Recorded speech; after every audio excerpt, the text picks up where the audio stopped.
a iniciar este acto solemne para dar la bienvenida a todos los presentes, a los docentes que nos están acompañando de manera virtual.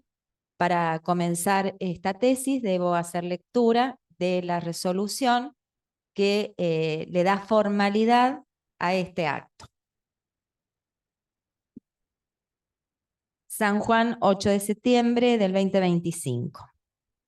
El expediente número 050030, letra P del 25 del registro de esta facultad, mediante el cual la doctora Analía Virginia Ponce solicita la conformación del jurado que intervendrá en la defensa de la tesis del doctorando licenciado Gabriel Ignacio Paravano.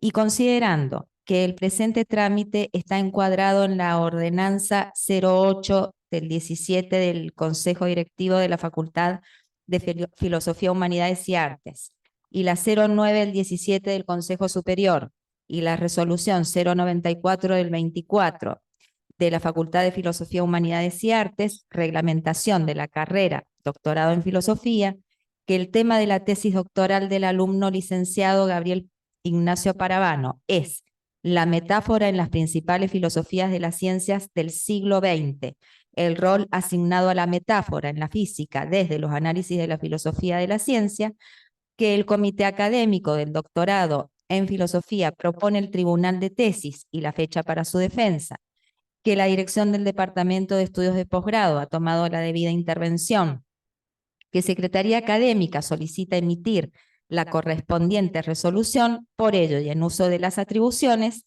la decana de la Facultad de Filosofía, Humanidades y Artes resuelve.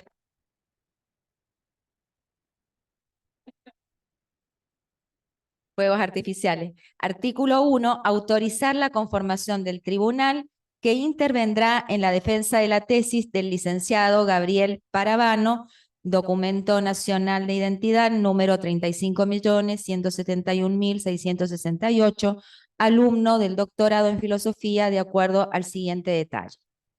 Fecha de la defensa, 15 de septiembre del 2025 a las 10 horas. Tribunal de tesis, miembros titulares: doctor Héctor Aldo Palma, de la Universidad Nacional de San Martín; doctor Claudio Alessio, de la Universidad Nacional de San Juan; doctor Andrés Antonio Monbrú Rullero, Universidad Nacional de Lanús. Suplentes: doctora Liliana Beatriz Martínez, Universidad Nacional de San Juan; doctora Cristina Ambrosini, Universidad Nacional de Lanús. Artículo 2, regístrese, comuníquese y oportunamente archívese. Con este final de lectura de resolución podemos dar inicio formal de la defensa de la tesis del licenciado Gabriel Paravano.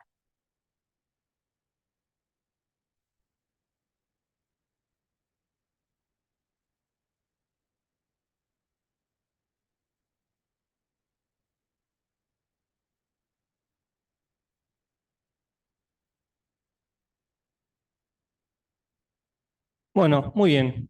Voy a empezar con algo que me parece importante, agradecer a la Universidad Nacional de San Juan, a la Facultad de Filosofía, a la Secretaría y al programa, a la Secretaría de Posgrado, al Departamento de Posgrado, al programa de doctorado y al Comité de Doctorado por darme esta oportunidad.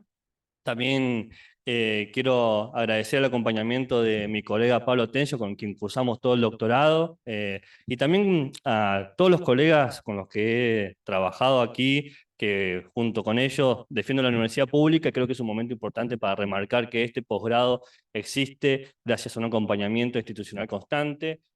Por ejemplo, yo tuve 4 becas de posgrado para poder estar aquí hoy. Eso creo que es bastante relevante marcarlo.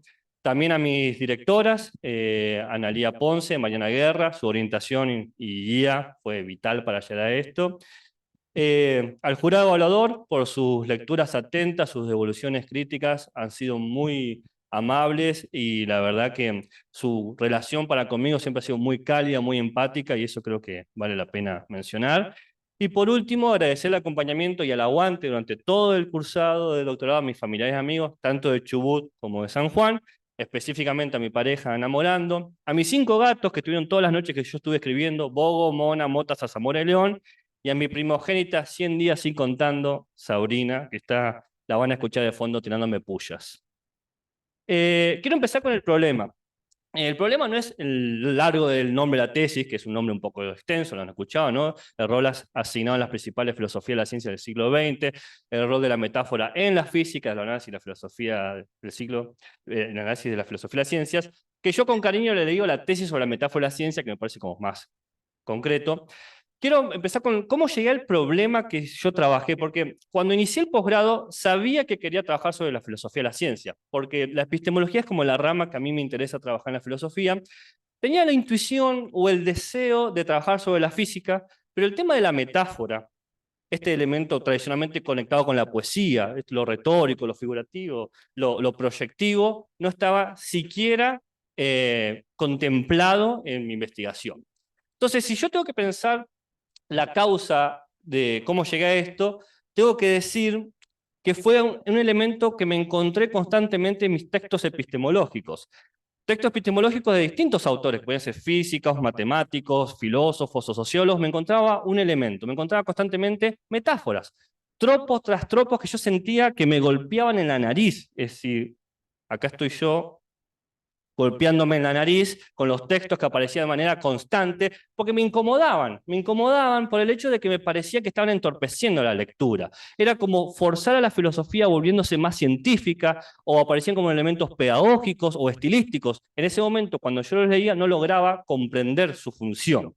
Hasta que en un momento me surgió una pregunta inversa o alternativa. ¿Y si es la ciencia la que necesita las metáforas, en vez de la filosofía apoyarse en las metáforas para acercarse a la ciencia? Si es que las metáforas que aparecen en estos análisis epistemológicos no son acaso ejemplificaciones, señalamientos, exposiciones de lo que realmente está pasando en la ciencia y que estos autores y pensadores observaron. Si fuese así esta idea que yo tenía, no era la filosofía volviéndose más científica, sino la ciencia volviéndose más filosófica, y pondría este elemento tradicionalmente conectado con la poesía como un vínculo legítimo con la realidad. Había la oportunidad de estudiar un problema que podía ser un callejón sin salida, pero valía la pena indagar. Y para eso me tenía que hacer una serie de preguntas iniciales. Acá estoy yo haciéndome las preguntas iniciales, porque si ya se pensó en esto, si se analizó, habrá existido un corpus bibliográfico donde me podrían responder las preguntas en dónde aparecen las metáforas en la ciencia, con qué frecuencia, con qué importancia, ¿no? Si esto era un problema ya estudiado y legitimado. Pero acá aparece una cuestión. No es lo mismo estudiar el problema de la metáfora en todas las ciencias, que para un proyecto de investigación se volvería algo muy poco factible a realizar, que delimitarlo a un aspecto. Entonces, para delimitar, ya no hice la pregunta sobre la metáfora en la ciencia, sino que volví a esta intuición y deseo con el que yo empecé el posgrado, con una pregunta un poco más certera.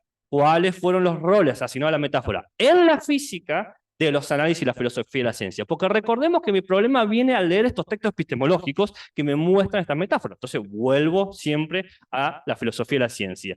Y con esta pregunta rectora que guía toda mi investigación, nace una hipótesis general. Una hipótesis general. Quizás la física utiliza la metáfora para vincular sus teorías con el mundo. ¿Por qué? Y porque la estructura de la metáfora que permite identificar cosas distintas, por ejemplo, decir perlas en vez de dientes o las perlas son dientes, también permitiría identificar elementos distintos como teoría mundo. Teoría es mundo, hipótesis de fenómeno, etc. Hay como un elemento ahí posible de trabajar. Ahora bien, si bien esto estaba delimitado, faltaba una especificación para que el proyecto de investigación sea viable. Entonces tuve que dar un paso más, porque la historia de la física es amplia, larga, heterogénea, con múltiples elementos que difícilmente podría ser elaborado dentro de una sola tesis. Entonces dije, bueno, ¿en qué momento me puedo centrar yo para poder explicitar a la metáfora si es que tenía o no un lugar?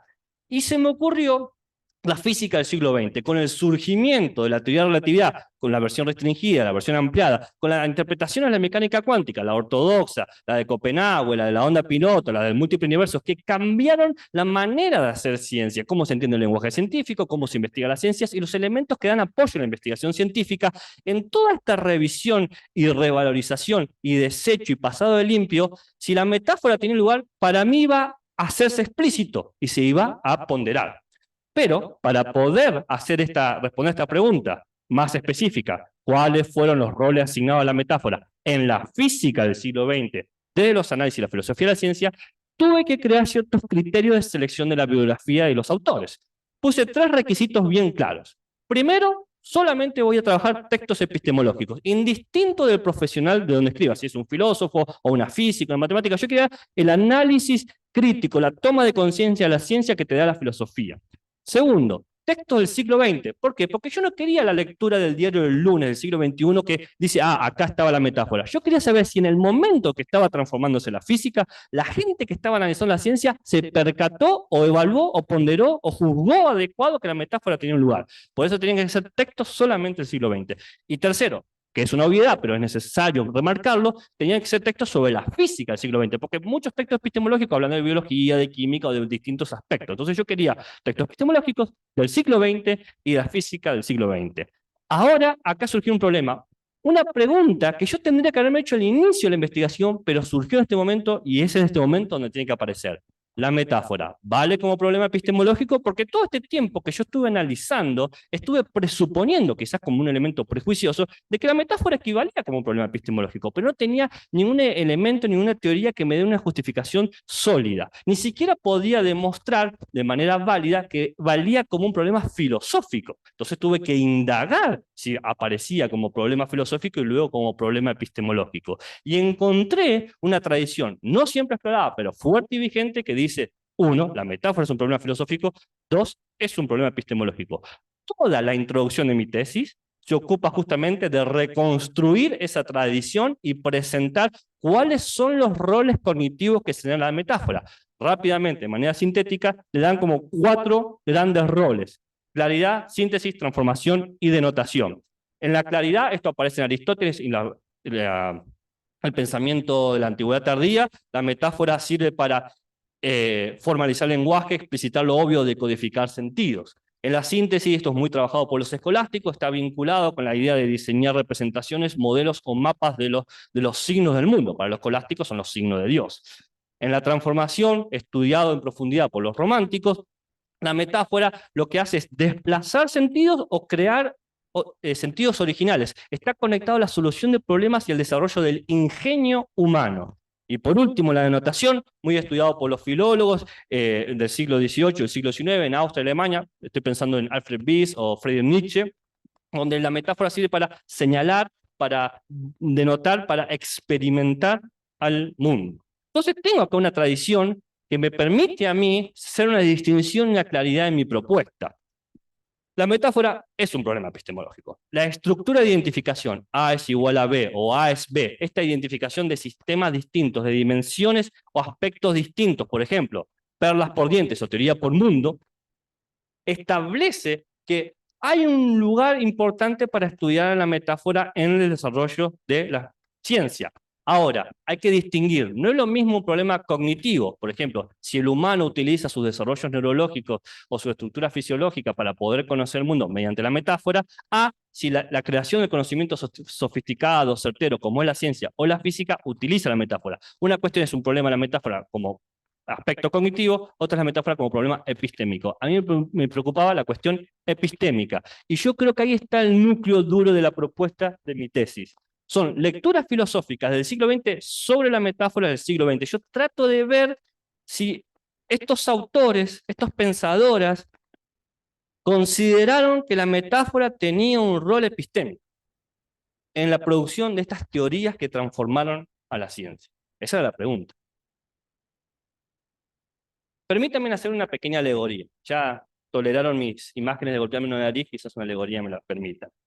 Leibniz considera que el 9 es el número aritmético por excelencia. Para Descartes, en la regla de espíritu, la 9ª regla es sobre el orden del conocimiento. En la crítica de la razón pura, Kant dice que en la 9ª sección cuáles son los contenidos del pensamiento.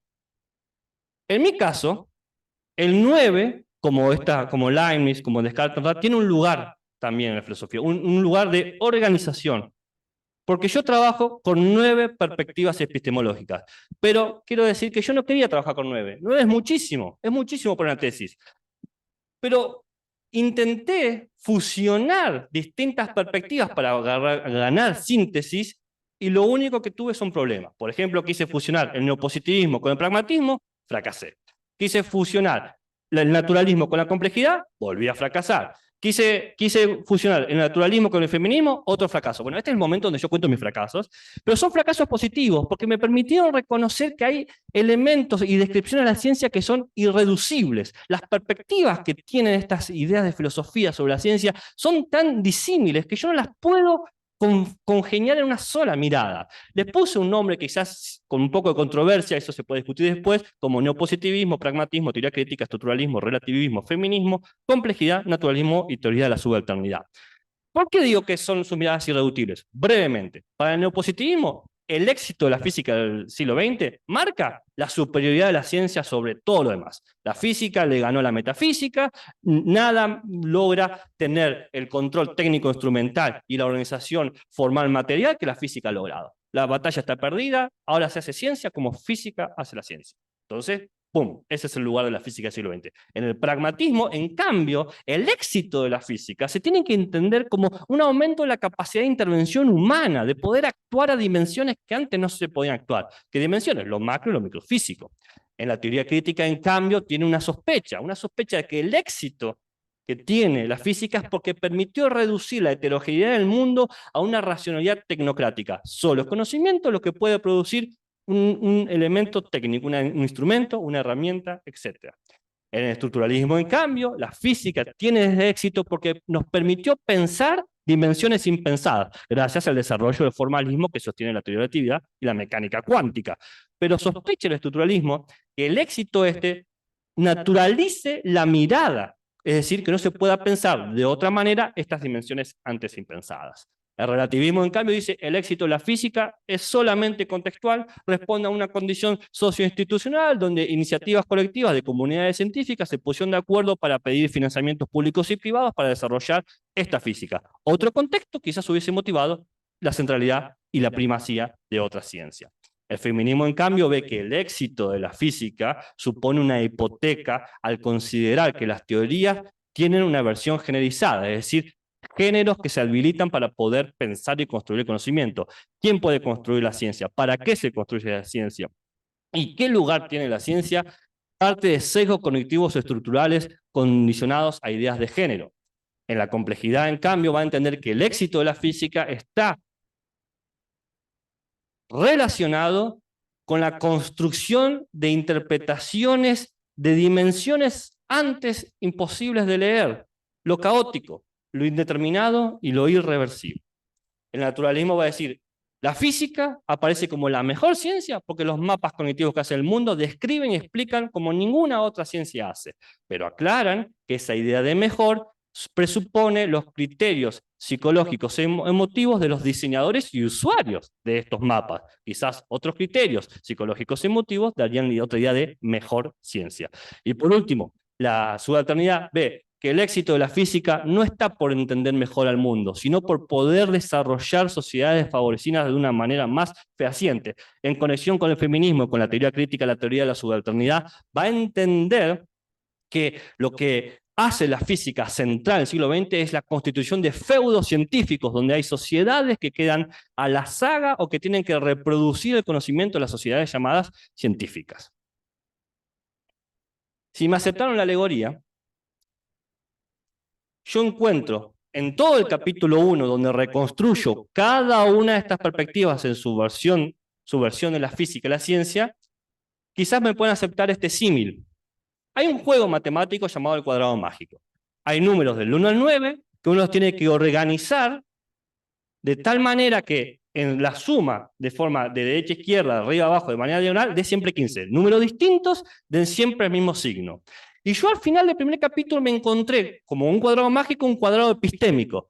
Distintos signos, distintas perspectivas, no importa cómo las relaciones de arriba a abajo, de izquierda a derecha, de forma diagonal, emerge también un mismo símbolo.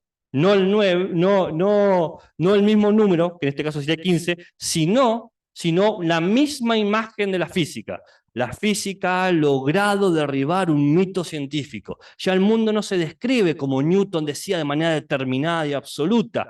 Hemos ampliado los horizontes de comprensión del universo y para eso tuvimos que transformar el lenguaje de la ciencia, el método de la ciencia y los instrumentos de la ciencia. ¿Me aceptaron la alegoría? ¿Me aceptaron el símil? quizás me acepten la siguiente imagen. Cualquiera que haya visto los Looney Tunes, o Hanna-Barbera, o Disney, conocen el gag, donde hay un pastel en la cocina, que emerge un aroma de una mano y que va pasando las habitaciones y eleva al personaje hasta la habitación. En Argentina tenemos Mi familia es un dibujo, donde Dibu tiene la misma situación. Yo al terminar el capítulo 1 sentí una presencia sobre la metáfora que me elevó como un aroma epistémico. Acá estoy yo oliendo el aroma epistémico, que me mostró que la metáfora tiene un rol. En la medida que yo estaba construyendo las perspectivas de la ciencia y la física en particular de cada una de estas miradas, la metáfora aparecía constantemente, de una manera muy evidencial. Entonces, pude darme cuenta que el capítulo 2 de mi tesis tenía que ser reconstruir todas las funciones que yo encontré. Cuando yo hice la estructura de los textos y hice los requisitos de los autores, yo le dije, ¿no? La epistemología, siglo XX y filosofía del siglo XX, me quedaron 40 autores y 201 textos. De los 40 autores, obtuve 38 funciones positivas de la metáfora de la física del siglo XX. Y usted me va a decir, ok, hay dos que han dicho que no. Pero en realidad no es así, porque dos pares de autores escribieron en conjunto, Horkheimer y Adorno y Prigonini y Stenger. Es decir, tengo 38 funciones de la selección de autores que muestran que la metáfora tiene un lugar en la física. Todo el capítulo 2 yo me ocupo de reconstruir individualmente, perspectiva por perspectiva, estas lecturas. No puedo sintetizar la complejidad de eso. Voy a simplemente señalar, acá se ve una síntesis del capítulo 2, que es el más denso. La columna A, las perspectivas, la columna B, los autores, y la columna C, las 38 funciones. Voy a dar dos ejemplos porque al final me van a servir. Maurice Leach en el neopositivismo y Donna Haraway en el feminismo. Para Maurice Leach, uno de los representantes del Círculo de Viena, estamos hablando de los pesos pesados del neopositivismo, dice que las hipótesis científicas son metáforas. No es como metáforas o parecidas metáforas, son metáforas. ¿Por qué? Porque vinculan, identifican lo conocido con lo desconocido para proponer cosas en el mundo. En el feminismo, Donna Haraway, una de las autores de vanguardia de la epistemología hoy en día, porque está viva, dice que las predicciones científicas son metáforas. No es como metáforas, aparecían metáforas, son literalmente metáforas, porque vinculan naturaleza, experiencia y percepción científica para determinar lo plausible y lo no plausible en el mundo. Y así, cada uno de sus autores, mientras más contraintuitivo parecía, más lugares a la metáfora le daban a la ciencia. Cuando termino el capítulo 2, me doy cuenta que tenía que ser un capítulo 3. Ese tiene 3 capítulos, no tiene más.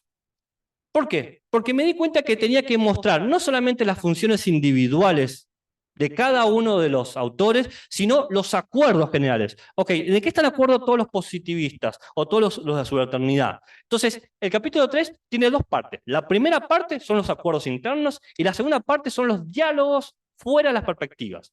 Brevemente, para el neopositivismo, la metáfora es parte de los procesos de formalización, vinculando categorías, nociones, conceptos dentro de las hipótesis y teorías. La metáfora es parte del lenguaje de la ciencia. Para el pragmatismo, la metáfora es vinculante, vincula teoría con teoría o teoría con el mundo, es decir, hace operativa la teoría. En la teoría crítica, la metáfora es fundante de la racionalidad porque establece la mirada que se tiene que tener sobre el conocimiento, sobre la técnica, sobre los métodos, es decir, establece la racionalidad dominante. En el estructuralismo, en cambio, la metáfora es parte del orden de la percepción científica, porque establece cómo son los objetos de estudios y cómo se tienen que estructurar. Esto se ve muy bien en sus estudios sobre el cuánto. En el relativismo, la metáfora se la equipara con modelo o cosmovisión, siempre con cuestiones que se van ajustando, guiando y orientando la investigación científica. En el feminismo, la metáfora está centrada en las categorías del conocimiento, principalmente la definición de naturaleza, de objeto y de sujeto. En la complejidad, la metáfora tiene un lugar preponderante como herramienta interpretativa. En la física es idóneo porque es la que permitió conceptualizar lo caótico, lo irreversible y lo indeterminado.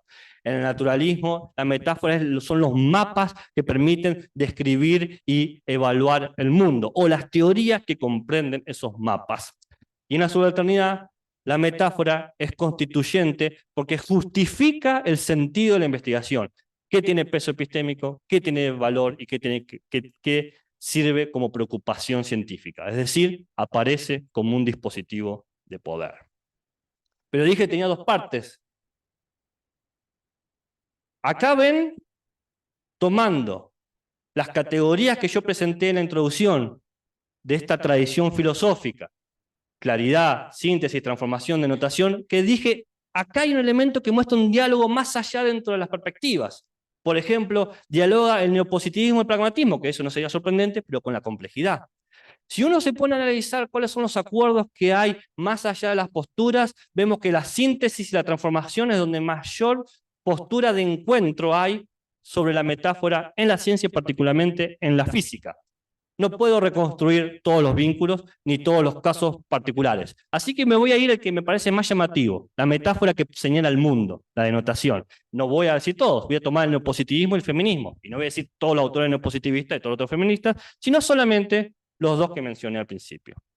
Maurice Leach y Donna Haraway. Esta es una representación gráfica. ¿Por qué quiero centrarme en ello? Porque esto fue una alianza, un vínculo que me pareció maravilloso, extraordinario, totalmente inesperado, no estuvo en ninguna de mis hipótesis, no estaba contemplado. Maurice Leach es representante del positivismo, una de las escuelas de la filosofía de la ciencia más duras y difíciles de leer, y con un compromiso con la realidad y con el lenguaje y con la discusión de los pseudocientíficos muy llamativo. Donna Haraway está en otra postura totalmente distinta. Maurice Leach es de una formación modernista, es humanista. Su idea de la ética es preocuparse cómo ser amigo del otro parecido como yo. Donna Haraway es postmodernista, posthumanista. Su cuestión de la ética es cómo vivir con las otras especies. Es decir, están en las antípodas ideológicas y teóricas, pero están de acuerdo epistémicamente en el lugar de la metáfora. Para ambos, toda experiencia científica es metáfora. Predecir y verificar las cuestiones del mundo son elementos metafóricos. Observo que desde la fundación de la institución de la epistemología en el siglo XX a la actualidad, en estos casi 100 años de historia, hay como un río subterráneo, como un debate que subsiste. Y eso fue maravilloso encontrarlo. Bueno, para concluir mi exposición, voy a la conclusión de mi tesis. ¿Fui muy rápido? Bueno. Obstáculos superados. Hay tres obstáculos principales que tuve que superar. Muchos, pero estos son los principales. Primero, no había textos en castellano. Muy pocas traducciones oficiales de la obra que tenía que trabajar. Dije 201 textos. De esos 201 textos, 20, 30 habrán estado en castellano. Los demás estaban o en alemán, o en inglés, o en italiano, o en portugués, o en francés. Tuve que amigarme con los diccionarios bilingües porque todos sabemos que el traductor tiene serias limitaciones. Entonces, amigarme con eso fue bastante difícil, un desafío personal. Segundo obstáculo. Como los textos estaban en otros idiomas, las metáforas que aparecían ahí y que funcionaban en un idioma no necesariamente iban a funcionar en otro idioma. Eso fue bastante difícil porque tuve que traducir muchas metáforas en mi tesis. Ahí me sirvió la orientación de varias colegas como Marta Alonso, Gabriela González, mi pareja Ana Morando, que me ayudaron en definir bien si las traducciones eran adecuadas. Y tercer obstáculo, las categorías, las percepciones. Yo dije mis fracasos positivos, es decir, 9 perspectivas, fue difícil clasificarlas, fue difícil ponerlas institucionalmente, enmarcarlas en un lugar. Investigaciones abiertas. Bueno, yo creo que hay bastante para trabajar. Primero podría evaluar si estas aceptaciones sobre la metáfora van de lo estricto a lo más abierto, podría haber como matices en los niveles de aceptación. Segundo, podríamos incluir elementos de otras ciencias, la biología del siglo XX, la química del siglo XX, porque no fue la única ciencia, la física, que fue transformada radicalmente en el siglo XX. Yo me concentré en ese periodo y me concentré en esa disciplina, pero estoy seguro que hay muchos elementos más. Y tercero, este río subterráneo. Si todo este debate que hay en todas estas perspectivas epistemológicas en el siglo XXI, en el siglo XX, que están a veces en las antípodas del pensamiento, pero para debatir necesitamos un piso en común. Quizás ese piso común no lo da la metáfora, no lo sé. Yo creo que ahí quizás habría que trabajar un poco más sobre eso. Pero también quiero dar respuesta, porque yo empecé con una pregunta rectora, empecé con una hipótesis, empecé con varias preguntas iniciales. La pregunta, si había un debate sobre la metáfora, si se evaluó, se ponderó y se consideró en los cambios de la física del siglo XX, la respuesta es sí. La intertextualidad, la ocupación de los capítulos, los diálogos que hay sobre eso son fuerte evidencia textual de que así ha sucedido. Sobre la pregunta sobre la hipótesis sobre si la física utiliza la metáfora para vincular teoría-mundo, en realidad la respuesta es más específica, porque depende de las perspectivas, hay como 4 respuestas. No quiere decir que si uno responde una, los demás responden las otras, sino simplemente es como que hay 4 lugares de respuesta. En primer lugar, la metáfora aparece en la práctica científica, en la experiencia del mundo, en el testeo de las hipótesis, en el uso de los instrumentos. O la metáfora aparece en la teoría científica, en la vinculación de conceptos, nociones, hipótesis. O la metáfora aparece en el progreso, define objetivos, define metas a alcanzar o diseña los instrumentos para satisfacer esos objetivos y metas a alcanzar. Y por último, la metáfora es parte de la cosmovisión científica, determina lo que es natural, lo que es racional, lo que es plausible, etc.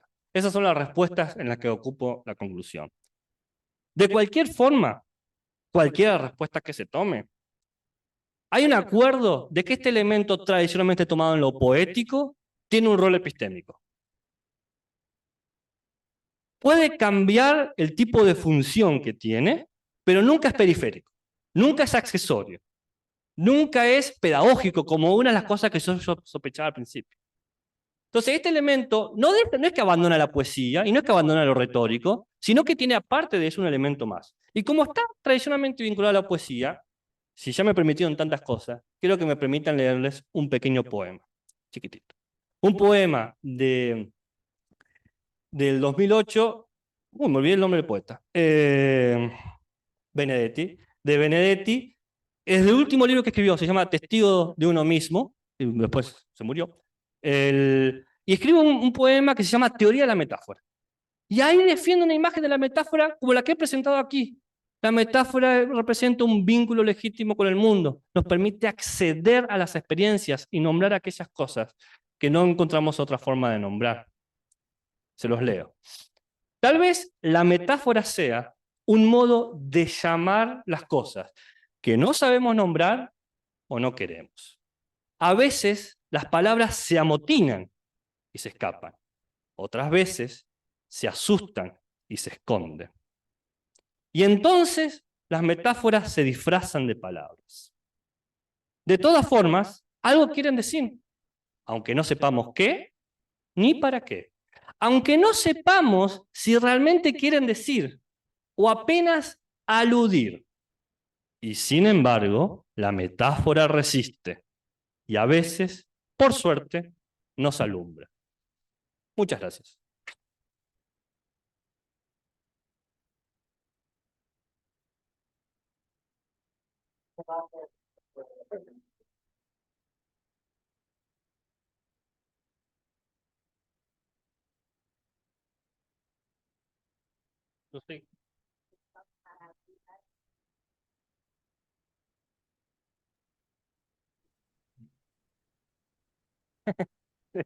Buena pregunta.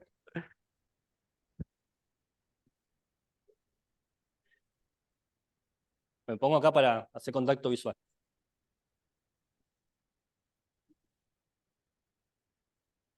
Hola, jurado, Palma, Mombrú, estamos listos para las preguntas. Sean amables. Bueno, Andrés, ¿querés empezar vos? Mira, preferiría que empieces vos, ¿sabés por qué? Porque estoy con problemas, estoy tratando de sincronizar audio. ¿Me escuchan bien todos ahora? Sí. Bueno, vuelvo a tratar de, porque tengo la computadora y el celular, me han visto en 2 lugares. Mm. Bueno, Así empiezo yo, que, no te preocupes, mientras vos dale, resolvés eso. dale. Bueno, gracias, Gabriel, porque la verdad que eh, por convocarme, no sé quién lo hizo, pero por convocarme a ser jurado, porque además leí una tesis que realmente es importante y interesante, bueno, al menos para mí, digamos, ¿no? Que estoy con estos temas. Así que bueno, gracias por eso. La exposición me pareció excelente, digamos, que sintetizaste con mucha solvencia lo que dice la tesis, una tesis compleja. Y bueno, yo quisiera hacer algunos comentarios. No sé si voy a hacer preguntas, voy a hacer algún comentario para pedirte tu opinión más que nada, Buenísimo. porque la tesis habla por sí sola, así que no, digamos, no sé si tenga sentido andar indagando ahí a ver qué es lo que uno puede encontrar. Pero me parece que sí, sí tengo unos cuantos comentarios. ¿Mm? Yo creo que voy a empezar por lo que me parece eh, muy importante y muy loable y muy rescatable de la tesis. Y lo primero, bueno, algo obvio que es el análisis de la metáfora en los autores del siglo XX, que me parece que es un punto de vista, bueno, original y además es de un trabajo de análisis exhaustivo. Realmente te has tomado un trabajo importante y arduo, ¿no? Porque son muchas corrientes, se emparentan en muchas cosas, pero en otras difieren y hay matices. Así que me parece que como, digamos, yo diría una historia de la epistemología realmente, al menos en este aspecto, es una tesis que va a terminar siendo objeto de consulta, digamos, porque está todo sintetizado ahí. Así que me parece que eso es importante.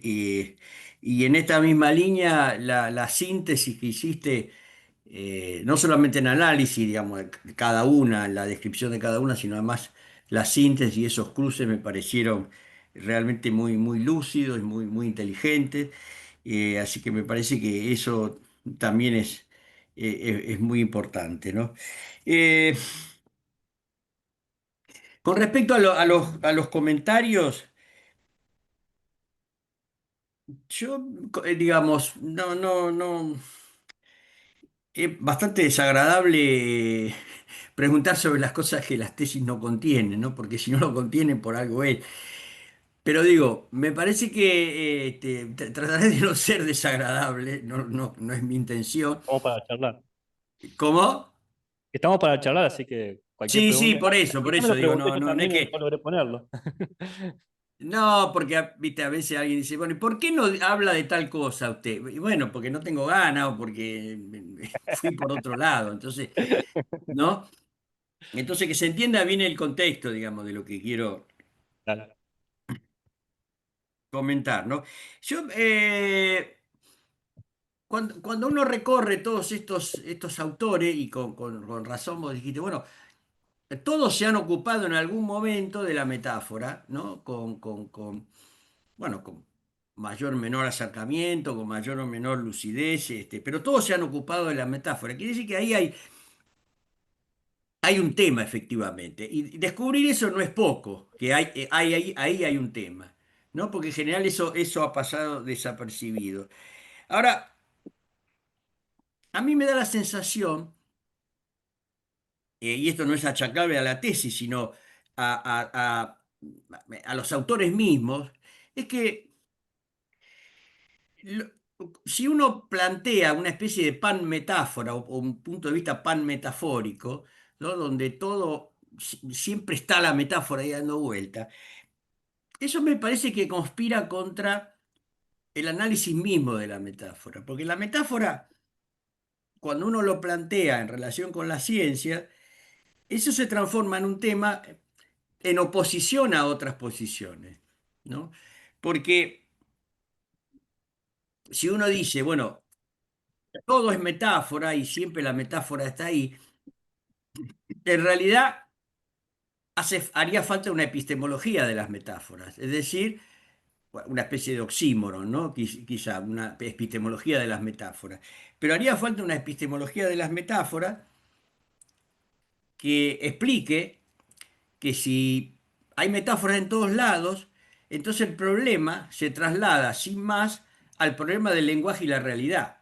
Es decir, la metáfora no tendría ninguna vinculación especial y diferente de la de cualquier lenguaje, si todo funciona con metáfora. Si no sé si se entiende, digo, la una especie de auditoría que uno hace descubriendo las metáforas se hace en oposición a otro tipo de posición. Entonces ahí, por ahí, no sé, me gustaría tener tu opinión, Ni una- ¿no? Y Y también en la misma línea, bueno, y preguntarte, más allá del análisis exhaustivo, ¿no? ¿Qué, ¿Cuál es el punto de vista que a vos te parece más, más potable o o que vos imagines o defiendas o diga, bueno, por este lado me parece que uno entiende qué función cumple la metáfora en la ciencia, porque digamos, algo hay que decir sobre eso, porque si no, como decía recién, todo se transforma en una especie de conjunto de metáforas, con lo cual pierde un poco el sentido, ¿no? Y la última cosa, que igualmente yo lo había notado, pero vos algo dijiste al final, y me imagino que fue muy corto porque la exposición requiere de un tiempo, ¿no? Pero yo creo que vos lo dijiste, igualmente te lo digo, te lo pregunto, que es, vos tomaste un caso especial, que es el caso de las epistemologías del siglo XX acerca de la física, lo cual está bien porque si no sería imposible hacer, serían 20 tomos la tesis, pero digamos, ¿qué consecuencias tendría esto para una historiografía de la ciencia? ¿No? Porque a mí me parece que la idea de metáforas en la ciencia, imagino yo, ¿no? Debería tener una repercusión inmediata y fuerte en cómo se piensa la historia de la ciencia, ¿no? Claro. Sí, sí, Porque sí. toda historia de la ciencia es una historia epistemológica, por más que algunos autores no lo acepten, pero digamos, no hay manera de hacer una historia de la ciencia, una especie de crónica de la ciencia. Toda historia de la ciencia es epistemológica. Entonces, si uno Claro. trabaja con categorías como la metáfora, bueno, alguna repercusión tiene que tener en esto de la reconstrucción historiográfica. Bueno, eso nomás.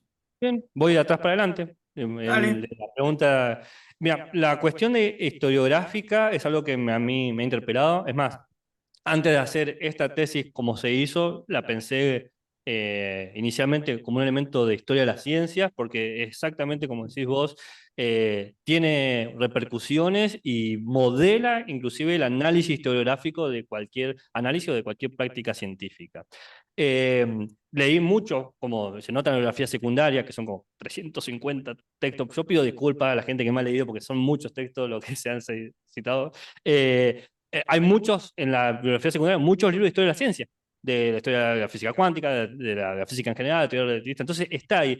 Y curiosamente, los libros de historia de la ciencia post década del 50 muestran aspectos y secciones sobre la metáfora.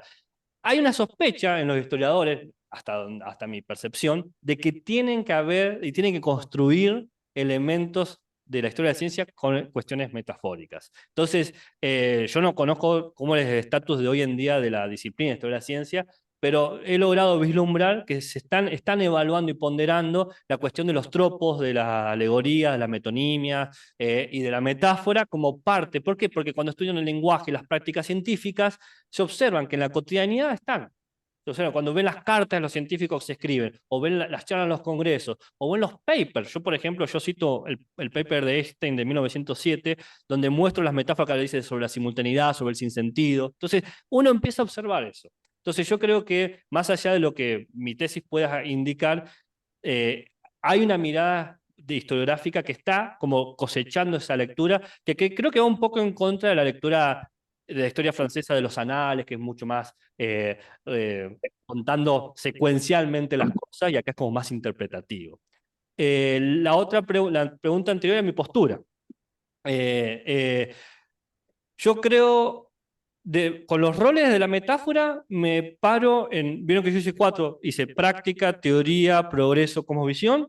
Yo me lo imagino en los 2 primeros, en práctica y teoría. Yo lo observo ahí donde tienen más lugar. De cierta forma, cuando selecciono a Maurice Leach y Donna Haraway como las cosas que más me llaman la atención, es porque encontré autores que estaban poniendo en palabras las cosas que yo pensaba de la metáfora en la epistemología. Me sorprende muchísimo, está de acuerdo con un neopositivista, pero lo abrazo porque Morelli, las ideas que tiene sobre la filosofía y la ciencia me parecieron muy refrescantes en el siglo XX y en el siglo XXI, y Donna Haraway tiene una mirada Bueno, lo dije hace un rato, para mí está en la vanguardia. Entonces, esta idea de las hipótesis, la predicción como metáfora, yo lo pienso así, lo pienso así. Entonces hay como un vínculo, digamos, neopositivismo, feminismo, si es posible esa relación, que yo creo que está. Y la primera pregunta sobre... Algún día vamos a tener que reivindicar al neopositivismo. Sí, yo creo que hay muchas cosas. Encima, la mitad de los neopositivistas eran todos comunistas, entonces hay como un elemento acá que vale la pena atender. Y después la cuestión de la pan metáfora. Es una pregunta que yo me hice todo el tiempo en la tesis. Y si todo es metáfora, nada es metáfora, y si todo es solo metáfora, finalmente, ¿para qué importa esta tesis? ¿No? Esa es una cuestión que desde el diciembre del año pasado, cuando entregué la tesis, esa pregunta me estuvo persiguiendo, la tuve que dejar ir. Pero puedo decir que es verdad que muchos autores han pensado la metáfora, pero ninguno se sintió cómodo, salvo dos o tres, en darle mucha rienda suelta. Siempre ponían peros. Es hasta este punto, en este lugar, más no.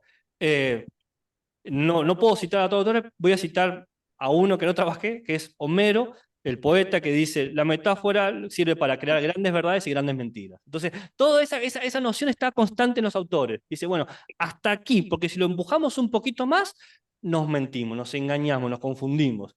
Entonces, lo pan metafórico es un riesgo y que quizás estos autores no estarían aceptando correr por justamente, salvo uno o dos que dicen, no, todo es metafórico y van de fondo, la mayoría toman mucha precaución, mucha sospecha y con mucha punta sobre los pies. Y bueno, esto, y se aclaran, y por eso escriben tanto, por eso escribieron tantos, no un capítulo, varios capítulos diciendo esto es para este punto, este otro punto, no se equivoquen, no piensen esto otro. Es increíble el detalle. Con los neopositivistas, Carnage, Hempel, Reichenbach, Morris y Leach, medio libro era sobre la metáfora, era una sorpresa para mí. En los pragmatistas, en los relativistas. Toda esta ocupación fue muy llamativa, pero sí se percibían este temor de decir, si todo es metáfora, nada es metáfora, entonces ¿para qué estamos discutiendo esto? Creo que eran esas tres preguntas, ¿no? No sé si respondí Sí, todas. sí, sí, sí, sí. Gracias, Gabriel, muchas gracias. Gracias por la devolución.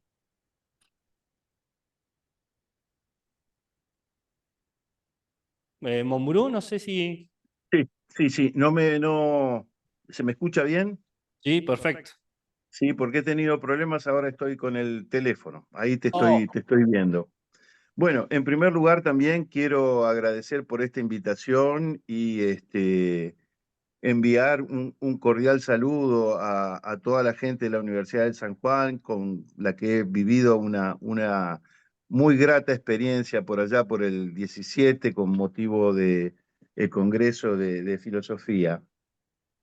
Eh, con respecto a la tesis, coincido con Héctor, en que es un trabajo, y yo diría que mi dictamen fue un poco más allá, que podría o debería ser de consulta. Yo ya estoy pensando en este material como un material publicado y, vale, digamos, gracias. de uso en las aulas universitarias. Si bien el problema es complejo y creo que esa complejidad ha sido muy bien trabajada, en el sentido de que los recortes fueron muy bien formulados, porque es difícil entrar en este campo viendo la enorme cantidad de cuestiones que se interdeterminan y seleccionar, tener un criterio de selección para aquellas que son relevantes en función del propósito, no siempre se logra felizmente, digamos, ¿no? Ahora, sí haría una observación allí con este motivo. Yo lo decía en el dictamen, eh, que la parte, digamos, de exposición, ¿no es cierto? Podríamos decir, de exposición conceptual y de descripción de los distintos sentidos de metáfora, están en el texto como alejados de los análisis más concretos. Entonces, digamos, se hace difícil para uno que está en estos temas, imagino que esa distancia es necesario acotarla, acercar estos elementos para que lectores, digamos, más nobles puedan aprovechar la riqueza del texto. Eso por un lado, ¿no? Ahora, por otro, y yo voy a esto que creo que es la cuestión principal.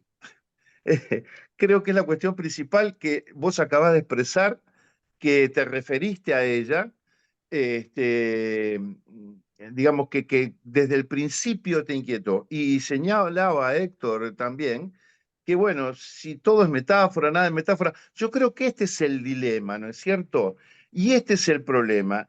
Y yo te haría el siguiente comentario, porque digamos que no es que te esté señalando como un error o como una dificultad en el trabajo, pero sí como un elemento que te puede ser útil para discernir todos estos elementos que has trabajado.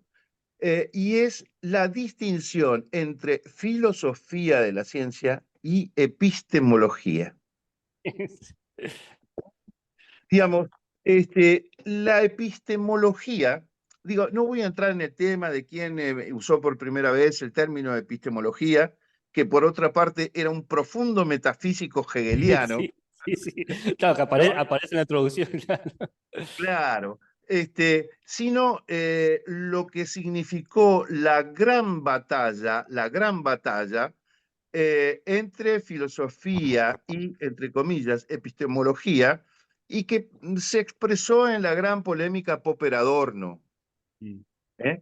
Esa polémica acerca del lugar de la sociología. Ahora, sin entrar en esta cuestión de las ciencias sociales, las ciencias naturales, la física, tu elección de la física es muy atinada porque se convierte en algún lugar en el modelo rector para toda ciencia. Pero si nosotros partimos de el concepto mínimo, ¿no? Esto que vos también señalás. En la metáfora hay algo que está puesto en lugar de otra cosa. ¿Eh? Y esto aparece en la analogía, y esto aparece en otro lugar, que también es un lugar de profundo debate, cuando queremos salir de la filosofía de la ciencia, porque el concepto filosofía de la ciencia tiene la palabra filosofía. Y la palabra filosofía es una palabra muy, muy incómoda, porque la palabra filosofía contiene lógica, contiene nociología, pero también contiene ética, también contiene estética, también contiene teoría del conocimiento, también contiene metafísica. Sí. Y, digamos, el gran intento de los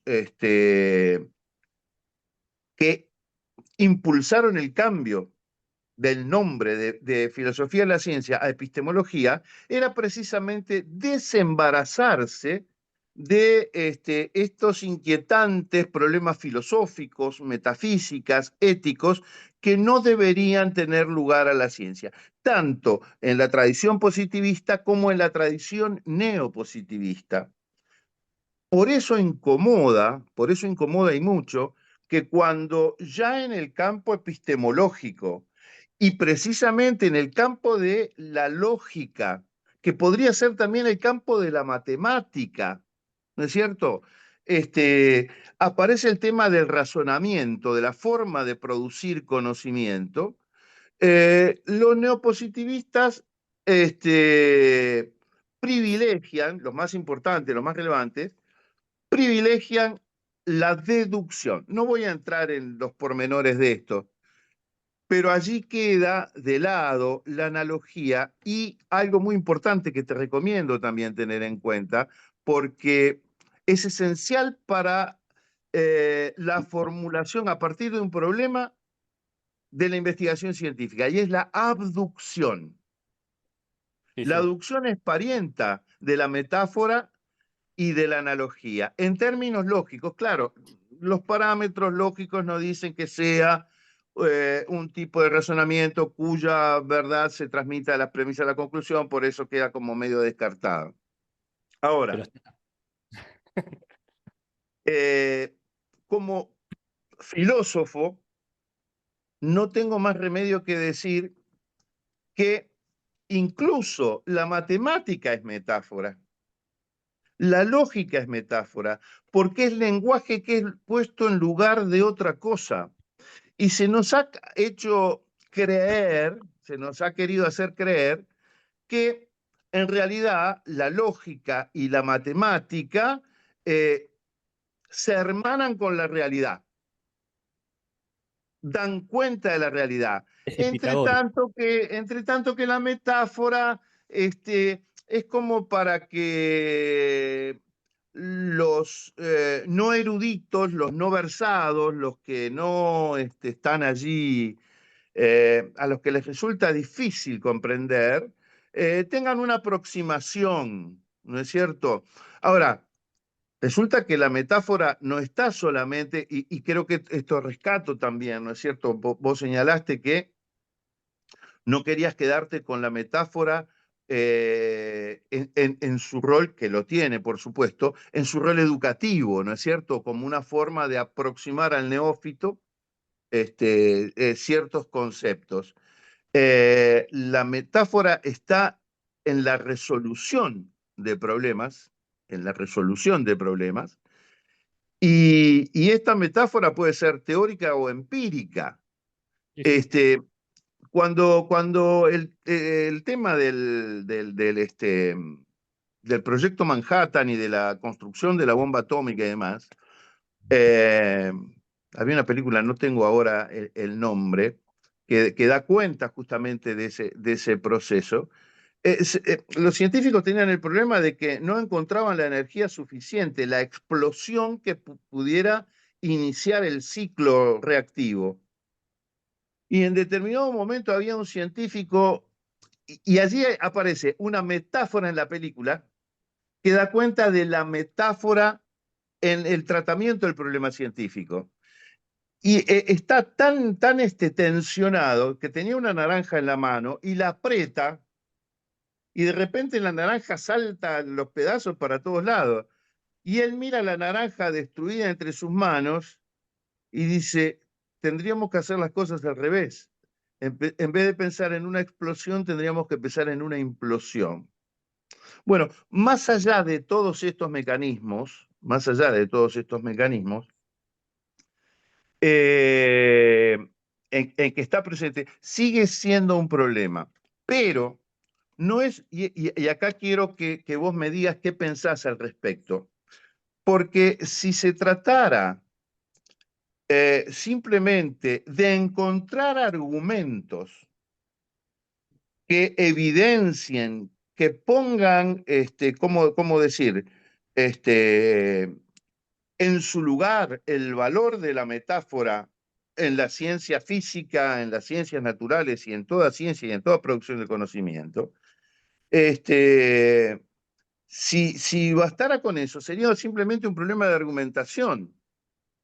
Pero resulta que las disputas entre los epistemólogos y entre los filósofos de la ciencia, si hay una característica que tienen, es que tienen poco criterio científico, en el sentido de que el criterio científico tendría que ser revisar los argumentos del otro. Y acá lo que nos encontramos son como especies de bandas. Ah, quiero decir que allí podríamos hablar en términos metafóricos de la grieta. Quiero decir, imagínense cuando uno escucha políticamente discusiones entre gente que está de un lado y del otro de la grieta, esa gente no se puede comunicar nunca, porque hablan lenguaje, no traigo vacuna acá, pero son incompatibles, incontrastables e inconmensurables. Entonces, allí, y esto te lo planteo, ¿cómo lo ves vos? Si el problema consiste simplemente en producir reflexiones y argumentaciones que expongan el valor de algo, o si se está tratando de una lucha por el hecho de que en el campo de producción de conocimiento se tengan en cuenta, se valoren y se apliquen ciertos criterios que hacen a formas epistemológicas que muchas veces son irreconciliables. ¿Se entendió mi pregunta, Sí, sí, sí, creo que sí, creo que sí. Y creo que Gabriel? tenés Bien. una respuesta clara. Creo que en un primer nivel o en el primer directo es una lucha. Es directamente un combate sobre cómo poner y qué reconocer sobre la metáfora. Pero académicamente hacen un juego que sería el segundo nivel que decís vos, que van con los argumentos. Entonces, hay una cuestión de pasillo, de laboratorio, de práctica, donde se va testeando, como el caso que ponés de romper la naranja, en lo que funciona a cuatro puertas cerradas, que aparece ahí, pero cuando se representa, se lo pasa en un paper, en un libro, se lo purifica, se lo tamiza para que parezca como si fuese simplemente un debate quizás hasta retórico.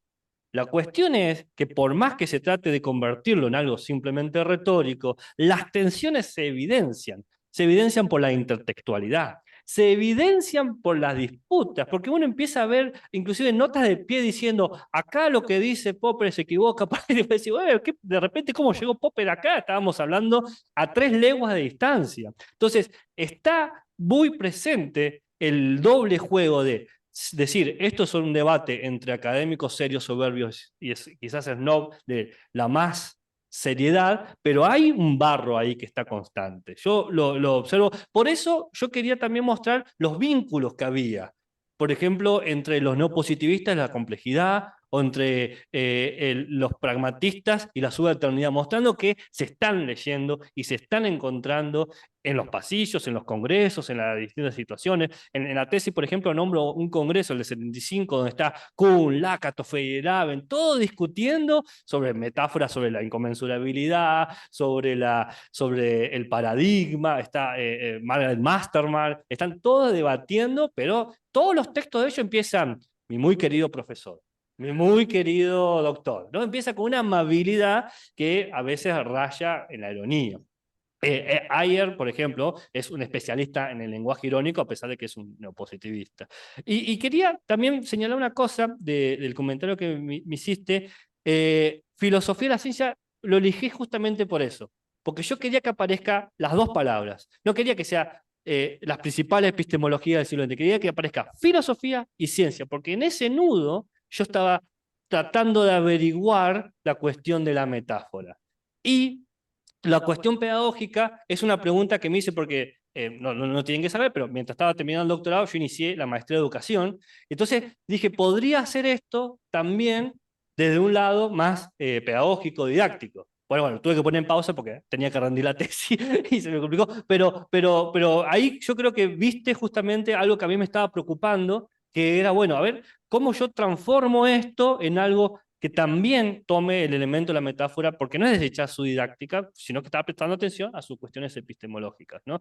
Cuando dijiste eso, cuando leí el dictamen, dije, acá estamos, como dicen los jóvenes, vibrando en la misma sintonía. No sé si respondí la pregunta, el comentario. Bien, sí, con claridad. Gracias, gracias. Gracias.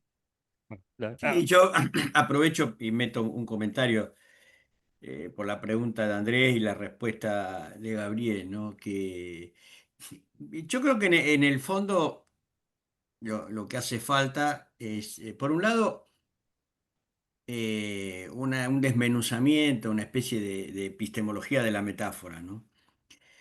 Porque el problema, otra vez, vuelve a ser el problema de la relación entre el lenguaje y el mundo. Y la metáfora tiene una relación particular, peculiar, o por lo menos parecería distinta. Después por ahí no es tan distinta, pero me parece que eso es lo que habría mm, que explicar, ¿no? Y en el fondo está los dos bandos, esto que está, la grieta que señalaba Andrés, que me parece acertado. Y yo creo que en el fondo tiene que ver, por un lado, así a grandes rasgos, por aquellos que defienden la neutralidad y la objetividad, y aquellos que intentan dinamitar eso, que hacen una especie de auditoría, ¿no? Y tratando de negar que exista esa neutralidad y objetividad. Me parece que entonces una de las formas es denunciar el uso de metáforas, que siempre tienen esa hipoteca encima, digamos, que dicen una cosa diciendo otra cosa, con lo cual eso es bastante difícil de asir, de controlar, ¿no? Y me parece que en el fondo, muy en el fondo, está ese problema. Probablemente sea un problema irresuelto, probablemente sea una pregunta mal formulada, como tantas hubo. Y yo creo que habría que repensarlo, ¿no? Habría que repensarlo. No tengo la respuesta o no la tengo ahora, digamos, pero me parece que me da la sensación que eso es una tarea, ¿no? Y las metáforas emergen como esa especie de grano molesto sobre lo cual habría que indagar un poco más, ¿no? Por lo menos va, eso por lo menos son mis intereses y quizá estoy universalizando mis intereses y no sea así, pero me da la sensación de que ahí hay una soga de la cual Total. tirar y tirar bastante, ¿no?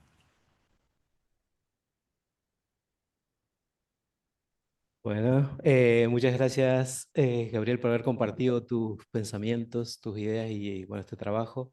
Destaco justamente en tu trabajo escrito, o se explicita en ese trabajo, el trabajo intelectual de análisis y de síntesis, que creo que es, es increíble, digamos. O sea, creo que tiene un nivel de disciplinamiento conceptual que está bueno, y me imagino dentro de algunos años algunas conversaciones de estudiantes que digan, y como Parabano dice tal cosa y tal otra. Así que sin duda creo, estoy de acuerdo con los colegas que va a ser un material de consulta y reflexión, y que va a generar, lo más importante, otros pensamientos, digamos, ¿no? Es decir, porque la fertilidad de las ideas filosóficas está en hacer pensar a otros y no en que cuenten lo que pensamos, ¿no? Entonces, en ese sentido, después de este recorrido, pues inició este recorrido con una pregunta, que es si la ciencia necesita de la metáfora. Entonces, bueno, mi pregunta es si la ciencia necesita la metáfora. ¿Qué significa necesitar? Y acá estoy quizás revelando una mal pregunta también, o algunos intereses, que es si puede prescindir la ciencia de la metáfora, eh, o si la metáfora tiene relevancia para la ciencia, digamos. Es decir, en ese sentido, es decir, no puede prescindir. De hecho, es tan esencial que no hay manera de hacer ciencia que no sea con metáfora. Así que esa sería como mi pregunta. Me gusta porque la pregunta tiene un contrafáctico, ¿no? Si no hubiese metáfora, podríamos seguir haciendo la ciencia, o la ciencia sería de otra forma. Eh, Voy a responder en base a lo que yo pienso, que creo que a eso va la pregunta. Eh, yo creo que la metáfora necesita la ciencia en el sentido de que la metáfora es condición de posibilidad para desarrollar la ciencia, entre otros elementos, no es la única condición. Es un elemento necesario, pero no suficiente. Pero al sustraerlo, seguramente no tendríamos la ciencia que tendríamos. Y acá me apoyo también en las evidencias que la propia ciencia dio sobre la metáfora. Porque en la introducción yo comento, y creo que en la explicación me detuve brevemente, y ahora sí vale la pena detenerme, que es entre el rol cognitivo y el rol epistémico. Hay suficiente evidencia en las neurociencias, en la lingüística cognitiva, en la psicología cognitiva, que parte de nuestras estructuras de producción de conocimiento se sostienen en metáfora. Entonces nuestro cerebro, por cómo es hoy, no puedo apostar a la evolución futura, se sostiene con metáforas. Y si este cerebro, con estos cuerpos, con esta forma de situarse, construyó esta ciencia, claramente están vinculados, claramente. Hay mucha evidencia, hay elementos que yo no pude poner en la tesis que señalan justamente el problema de este contrafáctico, ¿no? Hay una pregunta que se dice si la metáfora es una policía en el pensamiento, que está siempre como regulando y diciendo, por acá se pasa, por acá no se pasa.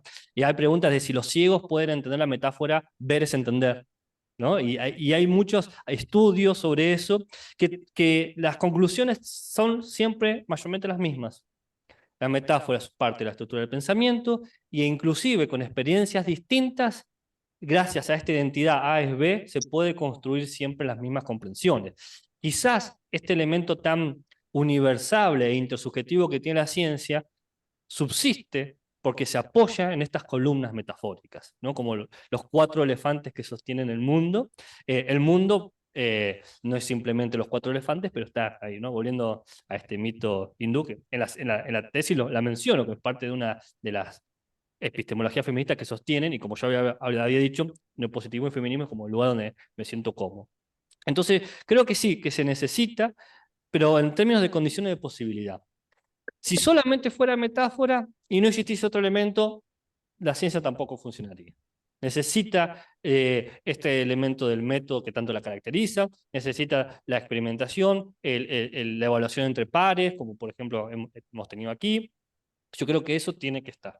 Pero la metáfora es inclusive en las devoluciones que me han hecho, hay también elementos proyectivos imaginativos. Yo creo que tiene un lugar dentro de la estructura de la ciencia. Esa sería como la forma más sintética que lo puedo decir.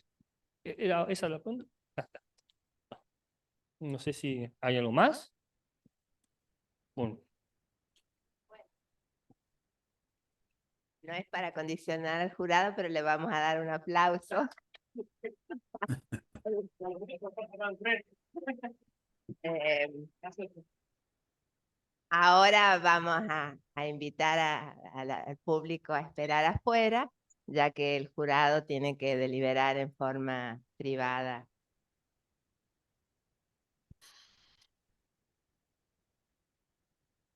¿Dónde está? Patricia, ¿está bien?